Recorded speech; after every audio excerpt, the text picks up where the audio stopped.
Hello, everybody. My name is Brother Cardoni, and I'm very excited to be able to go along with this journey of environmental health with you for this semester.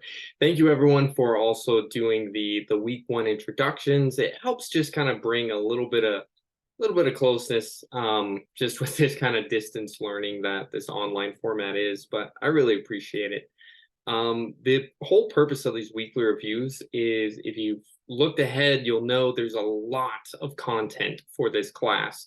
And hopefully, these weekly reviews can serve as kind of a guide through all of those to really hit on some of those key points, key definitions, key terms, and some of the trickier ones that you'll need to be able to know for any of the assignments, but just in general, and then still complete the readings and do those on your own just to help further expand your knowledge on these topics.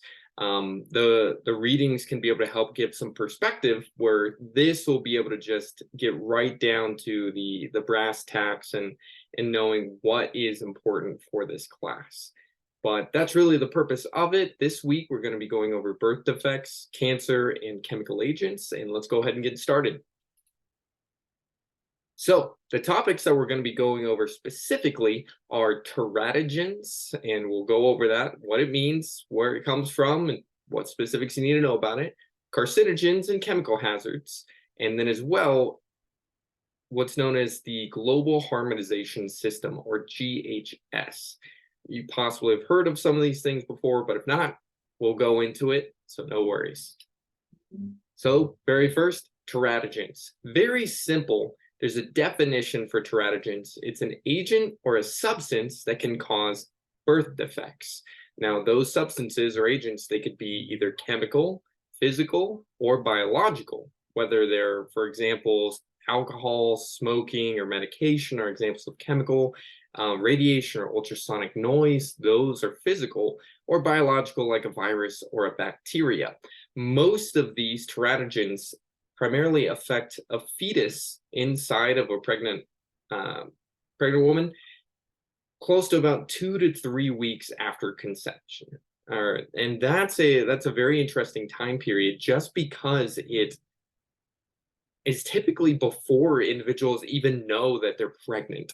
It's during, again, that very, very early on stage of time that if you're being exposed to these teratogens, which some of them have good benefits to them, then sometimes it's hard to be able to tell whenever they're making the biggest impact to the fetus itself. And just because there's an exposure does not mean that there's an effect that occurs. There's a lot of different things, and this goes beyond teratogens. This is even chemicals in general.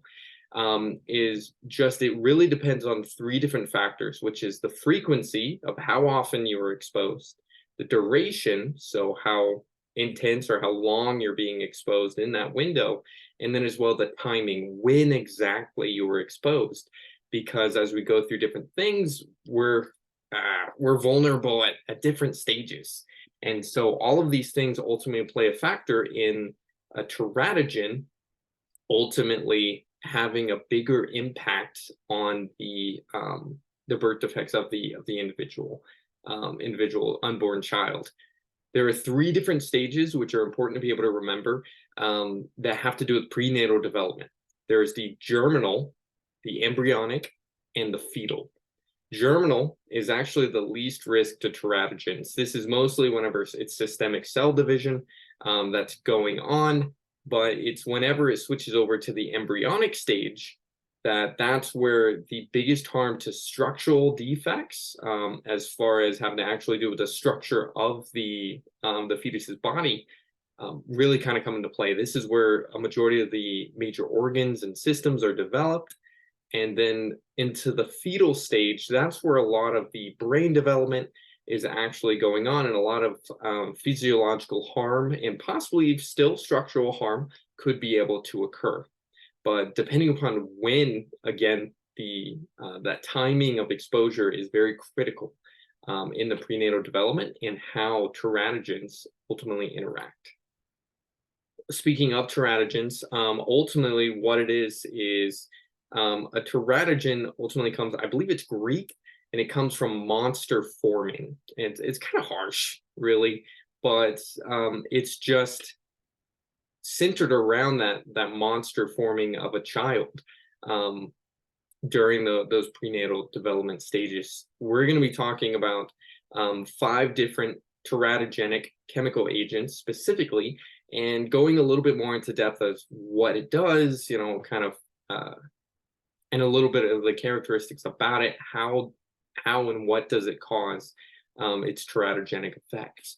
Some of those things include alcohol, Accutane, valproic acid, thalidomide, and diethylstilbestrol, otherwise known as DES. These pictures over here on the right is further be able to exemplify some of these, the very top one being alcohol, the middle one actually having to do with Accutane. If you've heard of Accutane before, have used Accutane, this one is a medication. It's still widely used. However, it is a teratogenic substance. We'll talk about it a little bit. And then at the bottom, diethylstilbestrol. Again, we'll go into it. So very first, chemical agents being alcohol. So what's very interesting is, again, a lot of things that we're exposed to chemical agent wise, it really depends on a lot of different factors, not only with timing of the exposure itself, but even the individual itself as well. There are some individuals that are more susceptible, less susceptible, and it really just depends, even just genetically, as far as what ultimately could impact an individual. The biggest thing with alcohol having to be a teratogen is known as FAS, or fetal alcohol syndrome. So ultimately, this is not a genetic or an inherited order or disorder. Ultimately, it has to do with maternal use of alcohol during pregnancy. And the signs and symptoms, again, they usually depend on at what stage of development the fetus was whenever alcohol was consumed or the fetus was exposed to alcohol. Some of the biggest signs and symptoms of this, however, they could be low birth weights in the individual, microcephaly or a smaller head. That's characterized in that top right picture. It outlines where a normal head size could be, and as well as one that has microcephaly. A cleft palate, that's over here in the bottom right corner, and then as well a lower IQ. Now, it is important to be able to understand, with all these, keep in mind, there are babies just with low birth weights. There are babies with just cleft palates and some with just microcephaly. So if you see a baby, it doesn't with one of these things, it doesn't mean that, they were exposed to alcohol in the fetus, but most commonly, if you do drink alcohol while pregnant, these are some of the common signs and symptoms that happen with fetal alcohol syndrome. Just always keep that in mind. Let's not be too judgmental. We have no idea what happens, and there are many different things that cause similar signs and symptoms. Next, we'll go into is Accutane, otherwise known as isotretinoin. This is a very, very effective acne treatment, actually. It's been around since 1982. And they first started reporting birth defects due to Accutane in 1983, almost immediately after. This one is a very, very interesting drug. It's still on the market today. There are still people that use it because it does a really, really good job. If you see here in the bottom right picture, that top picture is just before Accutane, and then the bottom half of that picture is after Accutane, and it can clear up acne and help with certain individuals with very severe acne very well. However, there are some very big precautions whenever taking this because of the teratogenic effects that it does have. Primarily, during the first trimester, the first 1 to 3 months, that fetuses are very susceptible to this, and that has to do a lot with the organ development. Results from use that could cause spontaneous pregnancy loss, structural defects of the heart, that's a huge one, and also hydrocephalus, which is an accumulation of fluid within the brain. That's kind of illustrated here in this this brain scan right here on the lower right. And then as well, learning disabilities, a lot of times due to that external pressure onto the brain, having a harder time of actual proper development during that time. But Accutane, again, widely used today, but there's a lot of things that we have to keep in mind before people can be able to use it. One of those things being iPledge, and as well FDA or U.S. Food and Drug Administration recommendations. So iPledge, what is it? iPledge illustrates three things that ultimately have to happen. So individuals that want to be able to use Accutane, primarily women, primarily that can get pregnant, that want to use Accutane, they have to go through these certain things in order to then be able to be allowed to use Accutane. So Accutane, it has to be prescribed from a doctor. You can't get it just over the counter or anything else. It has to be prescribed. Individuals have to join iPledge in their risk evaluation and mitigation strategy, or REMS. So iPledge REMS 30 days prior to using Accutane. In addition to that, they have to conduct all the reading materials. They have to go through that. And then the FDA has additional requirements, such as having 2 negative pregnancy tests. You could only allow 1 month supply at a time, and the patient must be using 2 forms of birth control while they're using Accutane. And then monthly pregnancy counseling and pregnancy tests have to be conducted to be able to, again, ensure that individuals are not becoming pregnant while they're using Accutane. The government takes this very, very seriously, as this is almost a direct route to teratogenic effects happening. So it's a very useful drug. However, there's all these precautions that need to be taken into place, and some of them are pretty extreme or pretty stringent. But it just goes to show sometimes there are materials that work really well, but we need to have a proper control for it. Okay, let's move on. Next, we'll talk about valproic acid. So an interesting thing about valproic acid is whenever it first came about, it was primarily used as a treatment for epilepsy. So individuals would be prescribed valproic acid capsules to be able to take. And it wasn't until later that we started noticing that individuals taking valproic acid, if they had a child, they had a higher incidence of spina bifida. So here on the bottom right, there's a picture describing what spina bifida is. Basically, you can think of it like a excess fluid or almost an abscess, really growing off of the spine itself. And so it's a malformation of the spine and spinal cord that happens. It can mess very much with the overall function and growth of the spine later on, as well as the overall quality of life for the individual. So this further illustrates, again, another misunderstood connection between prescribed drugs and medication, especially where a lot of these, it wasn't well researched out before. That's why, again, in a lot of things nowadays, you see that regular statement. I think I actually got something right there. Yeah, so fish oil pills right here. It just talks about if you're pregnant, nursing, taking any medication, planning on that, consult your doctor before use. Again, it's just trying to highlight, sometimes we don't know. We don't have the data before some of these things are actually prescribed out for individuals to take.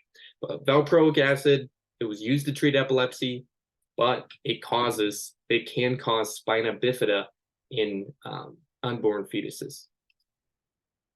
Next, thalidomide. And it's possible you've heard about thalidomide. So back in 1957, it was marketed in Germany as a safe and effective sedative. Typically, I believe that this one as well was the one primarily used in mental institutions to be able to help out those that were in the care. However, it was tested on rodents during that time and deemed safe. It was not tested on people and deemed safe. So that's, again, it's another variety. And any of you have looked into as far as what really goes into drug testing, it's a very, very delicate science in toxicology. But some things that are safe for some organisms are still not safe for other organisms, just because we vary so much. And it makes sense, but at the same time, there are some system pathways that are very similar. Um, but in this case, it was tested on rodents, but not on people, and it was deemed safe. However, this aspect was not tested appropriately. So medical conditions, they're not inheritable. So if an individual takes thalidomide, it most likely won't continue on. The most harmful time is about 3 to 6 weeks during pregnancy. So again, that first trimester. And what commonly happens is structural defects. So one of the biggest things is whether it's to the arms, legs, ears, eyes, or other organs. But one of the most notable ones that's associated with thalidomide is a condition known as phocomelia, which is otherwise known as seal limb. So this individual right here on the right, they have phocomelia, meaning that where their arm should be, it usually is just an appendage. It is harshly named seal limb because it does look kind of like a flipper, but could be of varying sizes.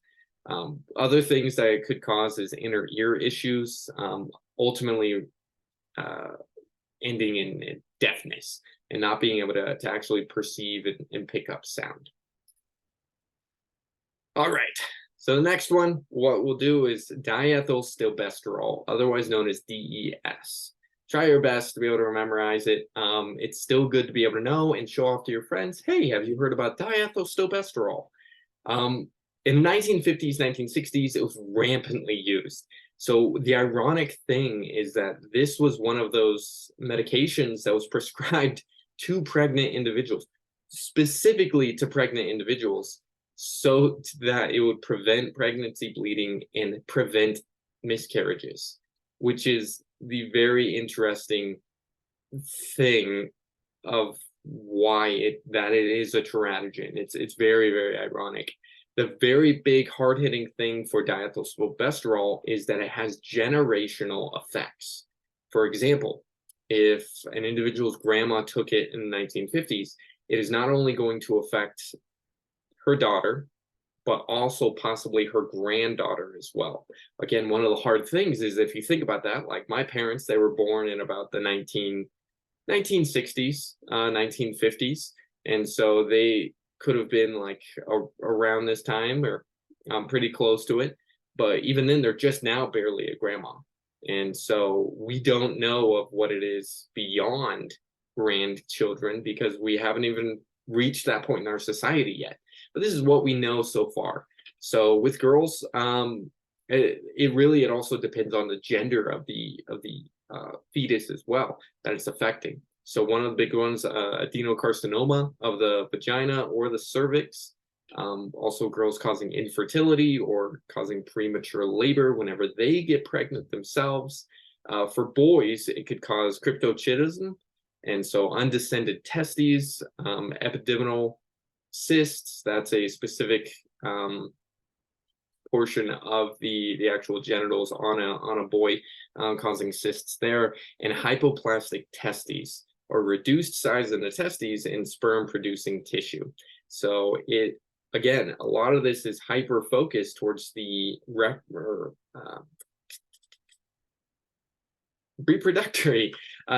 reproduction system of the fetuses themselves, and ultimately the development and structure of them. But again, diethylstilbestrol has that generational effect. So grandparent to mother to daughter or son. And so all of these things, they ultimately play into that of things to be able to watch out for. Those were the teratogens, those 5. So really looking into those.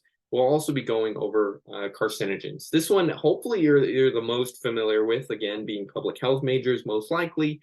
Carcinogens, I feel that we should be able to breeze through this pretty quick, but we'll still be going over some of the leading causes of cancer in the general populace as well.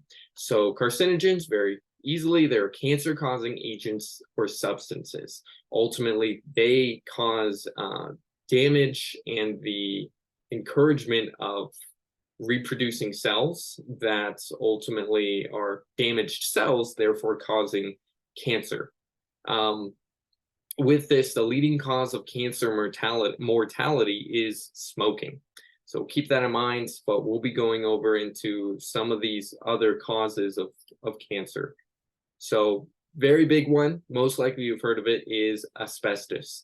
The very common thing that we hear is those late night television commercials. If you or a loved one were diagnosed with mesothelioma, you may be entitled to a settlement.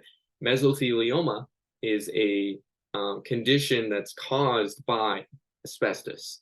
So asbestos, what is it? It's a naturally occurring fiber. It's just found in the rock in the earth. We don't make it, but we in the past we used to modify it because it was used through manufacturing and construction widely. It is a miracle tool because of the various different properties it has. It was flexible, it was strong, it's a great insulator.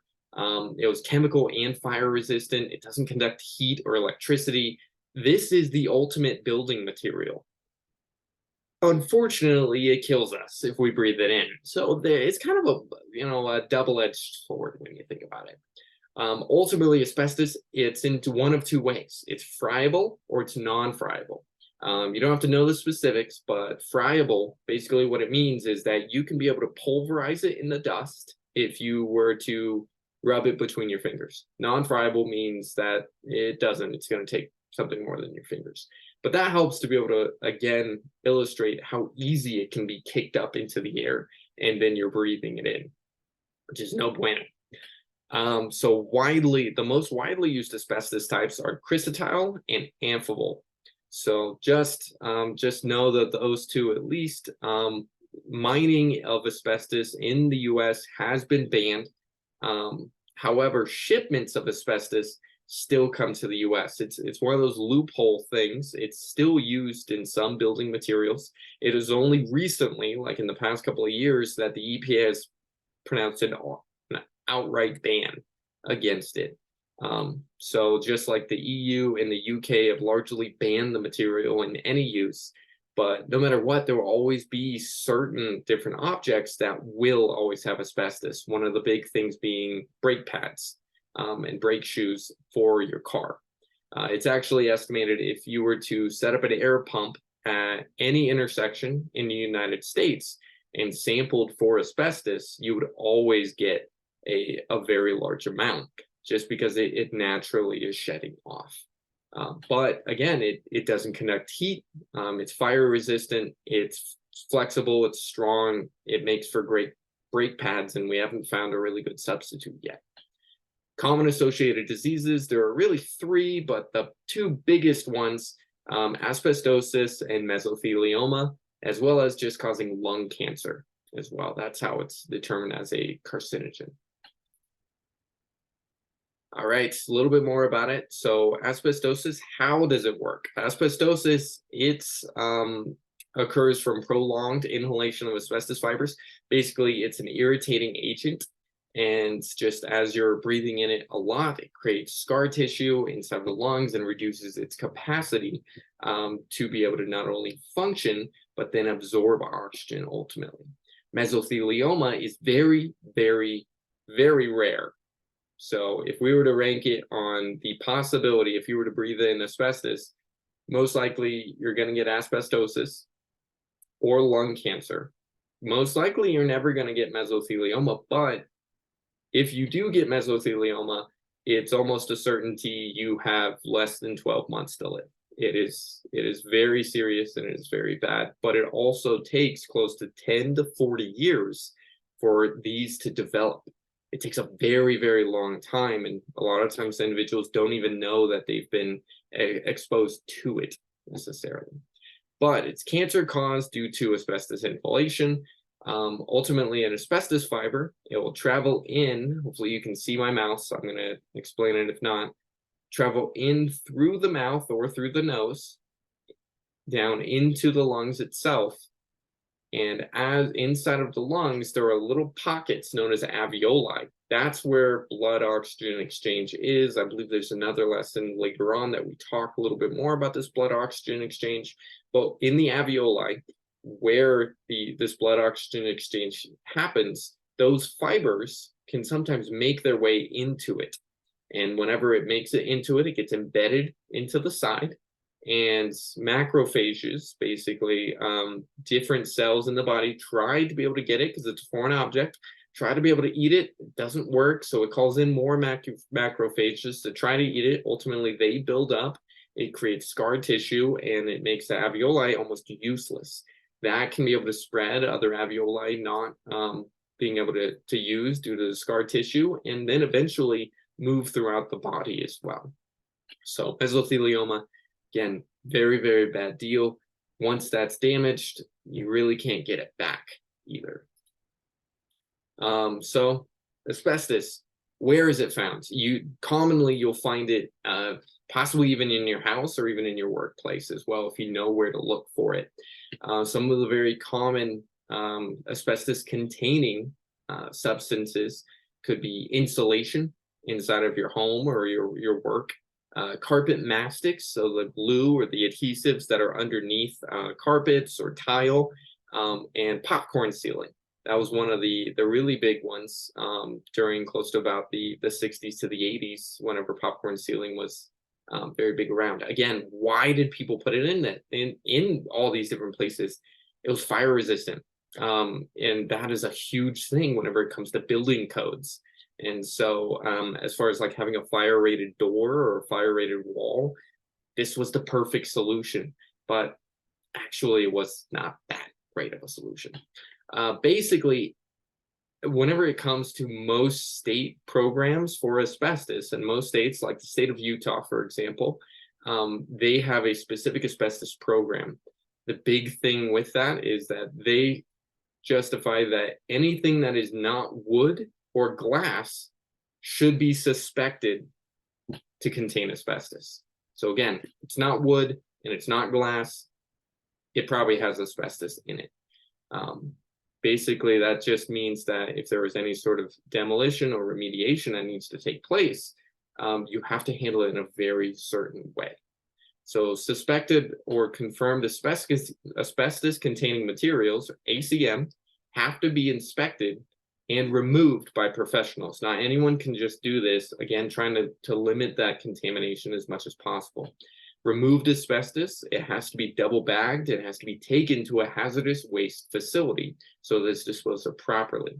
Some of the big PPE or personal protective equipment that has to be used whenever abating asbestos include respirators, disposable protective suits, 2 pairs of gloves, so one on the bottom, one on the outside, duct taping the gloves and the boots together so that there's no fibers getting into your suit in any way, and also eye protection during that time. So there's a lot of things just trying to further limit that potential exposure while people are remediating and trying to get rid of asbestos containing materials inside of a construction project or renovation. All right, okay. All right, it skipped one, but now we got it. So the next carcinogen we want to talk about is polychlorinated biphenyls, or PCBs. So this is very, very quick with this. So chronic exposure is carcinogenic in animal studies, and therefore it's considered to be carcinogenic in humans as well. There's a resounding information that it's carcinogenic to animals, so we assume that it is to humans as well due to that high incidence rate. Typically, PCBs are used as a lubricating insulating or coolant in a variety of different mechanisms. One of the biggest having to do with electrical transformers. It has kind of like an oil-like substance, and it works really, really well, but it ran that risk of being a carcinogenic substance.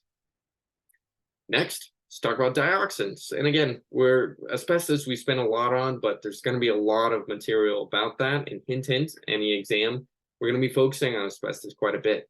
But we're slowly going to be learning about all these other ones and just trying to hit those key points. Next one is dioxins. So dioxins is one of the very interesting ones. Instead of it being ever present or naturally present, it's solely a byproduct. Dioxins are created because a product or a chemical is made. It's off-gassed, it's created during as far as a reaction of some sort. And so common route of exposure, most commonly, almost 90% of exposure happens from eating contaminated foods with dioxins. Some of the biggest things is that dioxins, they don't readily leave the body once they get in. And so they, otherwise known as bioaccumulate.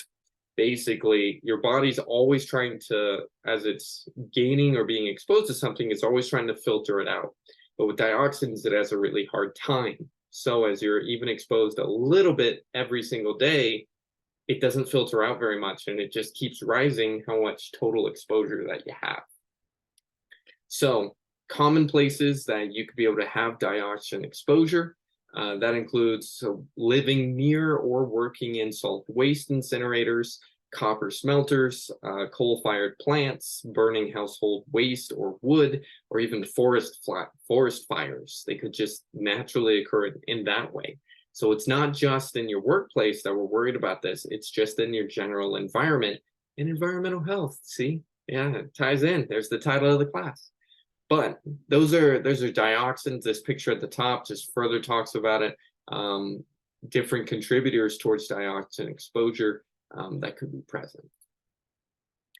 Next, mercury. So let me move this down. I'm sure that you recognize that guy in the top right. If not, that's okay. We'll talk about him. But next one is mercury. So most likely you've heard of mercury. We're not talking about the one that's in retrograde out in space. We're just talking about the chemical substance on the periodic table. So this is a naturally occurring element. Most commonly, it's the one that people recognize as being a liquid at room temperature. So it acts very similar to water, even just at room temperature rather than a solid. And whenever it's exposed to air, it actually immediately vaporizes, not all of it, but it off-gasses very quickly into an odorless and colorless gas. So we can't even really detect it. The most common type of exposure is through organic mercury, otherwise known as methyl mercury. Places that you may find it in your everyday life could be fluorescent light bulbs or even old thermometers. Rather than just the electric ones that you're using, if it's one where it relies on the temperature to slowly raise up the red line, that could be an indicator that it is a mercury thermometer. And that's obviously very concerning because we're putting that in our mouth, and if there were a crack or anything and potentially getting out, could be an issue. The biggest thing associated with mercury is a condition known as Mad Hatter disease. See, that's why we put the picture in there, help you be able to help understand. Ultimately, Mad Hatter disease, it affects the nervous system. Back in, I believe it was either the 1700s or the 1800s, mercury was placed inside of hats as a preserving agent of the hats itself. However, once you're putting methylmercury or mercury inside of the hat and then wearing it, constant skin exposure, it seeps through the skin, can be able to affect the nervous system. Most commonly, it caused slurred speech, tremors, and depression, ultimately causing the individual to go mad. So just an important thing about mercury, it's another carcinogen. Next, I don't know why this is like that. I apologize, but I'll walk you through it. So lead. So this is another one, most likely you've heard. Lead, it's Pb on the periodic table. So it is a heavy metal. It's used in a wide variety of different things. So gasoline, plumbing, paint cans, different sorts of projectiles, and radiation shielding as well. So for example, like X-rays, it's a very good protection factor from that. The primary route of exposure actually isn't an inhalation or dermally, so like getting on your skin. It's actually ingestion. The biggest two groups of individuals that are affected by lead, that are exposed to lead, are primarily babies and the elderly. With babies, the biggest thing being paint chips. So back in the day, as a very good hardening agent and kind of a drying agent, lead was added into paint. But as time goes on, paint naturally flakes off the older that it gets, and these paint chips as they fall onto the ground. Babies constantly putting things into their mouth. I know my kids, they did that all the time. It was frustrating and worrisome at the same time, ingesting those paint chips. So high blood lead levels actually, most commonly in babies, due to that type of a lead paint chip ingestion.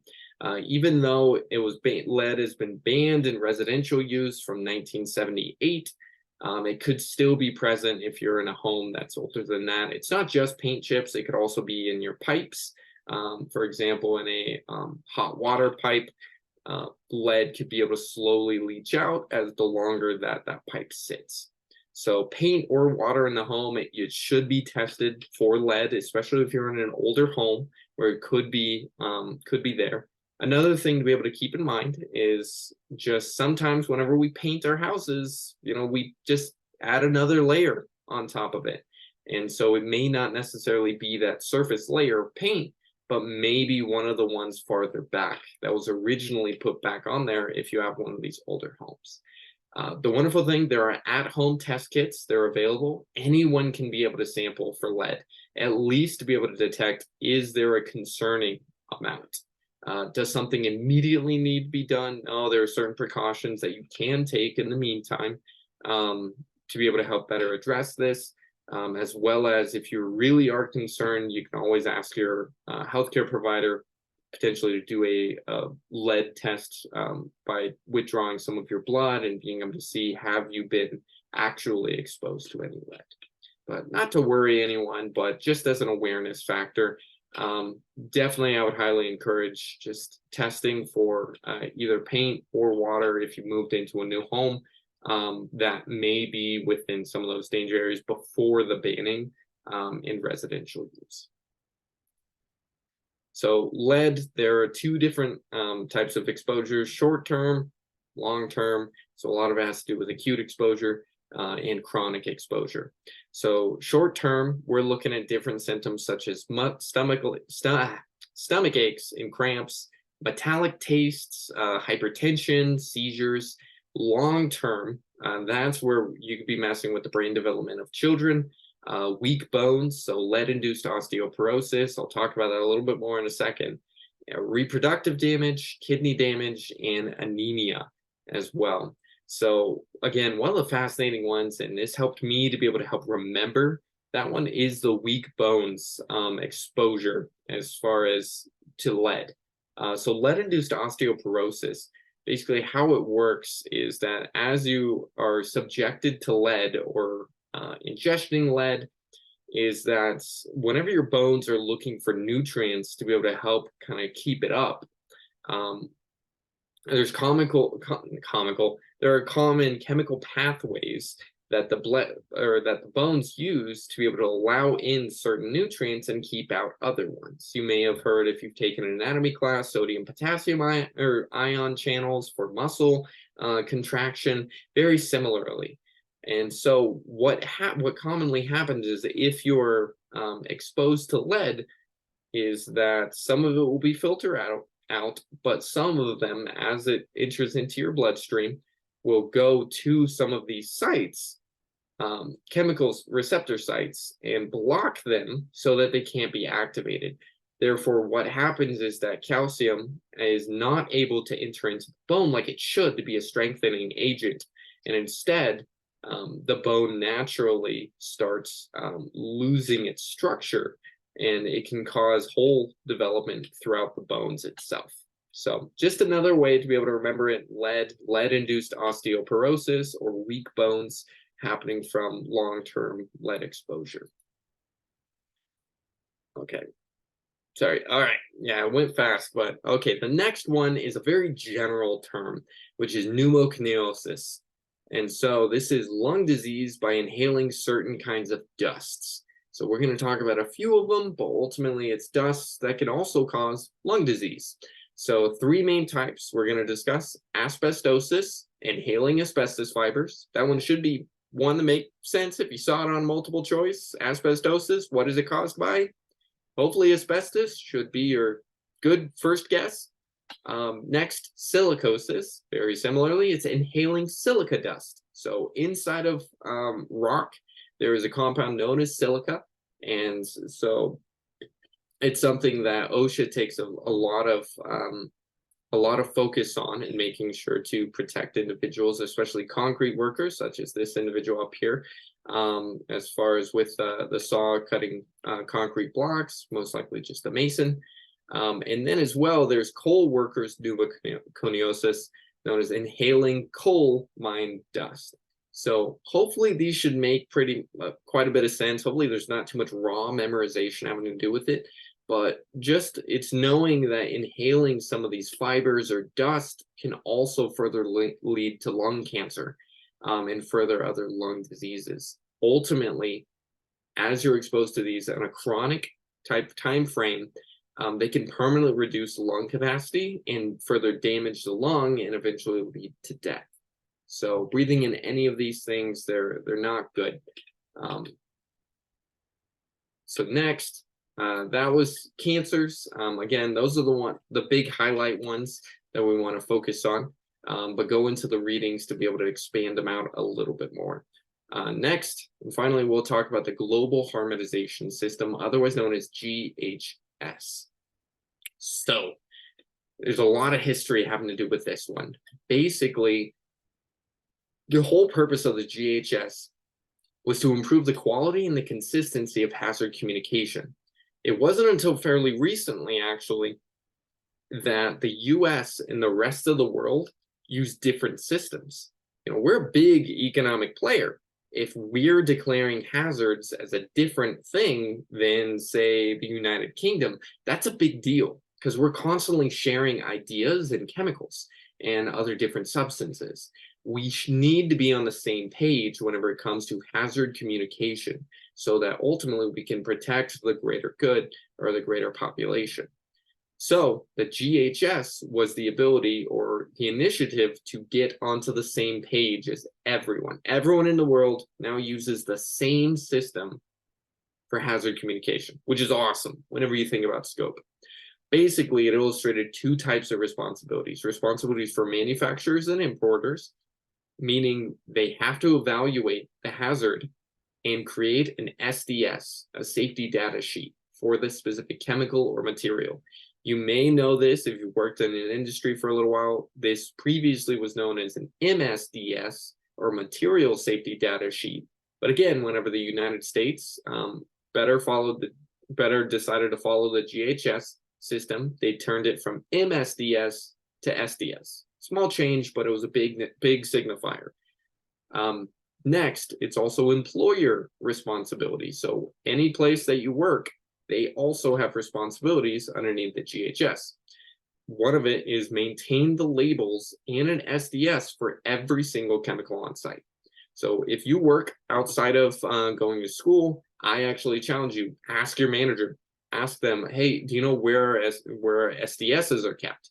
Do you know where these are? Or next time you look at a chemical, whether it be bleach or anything like that, the label needs to be maintained. That means it needs to be kept.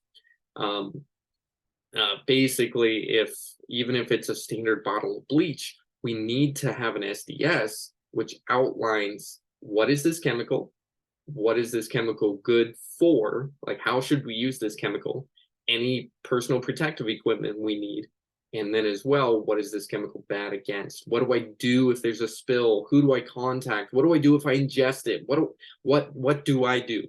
That's the whole purpose of the SDS, to provide some of that information. So again, the GHS, it set the standard for a good hazard communication program. Every company that uses hazardous chemicals has to have a hazard communication program, at least within the United States. So it highlighted that some of the must-haves within your program, you have to have information and training on what hazard communication is, what an SDS is, how to be able to read it properly, as well as all chemicals have to have labels that comply with the GHS. Then appropriate hazard classification. We have to group up hazards to what appropriate families that they're a part of. Again, it has to do with where can we store chemicals so that it is appropriate. It's commonly, you might have heard from a chemistry class, we do not mix certain chemical families together, or even we don't add water to acid, we add acid to water. That's very important, especially in an emergency response situation. Next, it outlines an SDS, safety data sheets. What's supposed to be on them? What is there? People need to know how to read them. And then worksite has to have all chemicals listed on where they are, and then what their SDS is. Okay, so with that, pay no attention to that very last slide. I'll make sure that I remove that on there. But ultimately, that's this week 2's material. Again, this is supposed to be just intended as a quick snapshot, all the relevant and good, important information for you to be able to know. If you have any questions, always feel to reach out. Same thing, life happens. If anything ever happens, you're going to be late on an assignment or you need some extra help, please reach out. I am here. I literally get paid to help you guys. Please let me know of any way I can further assist. But until next time, yeah, good luck this week, and I'll see you next time. All right, bye.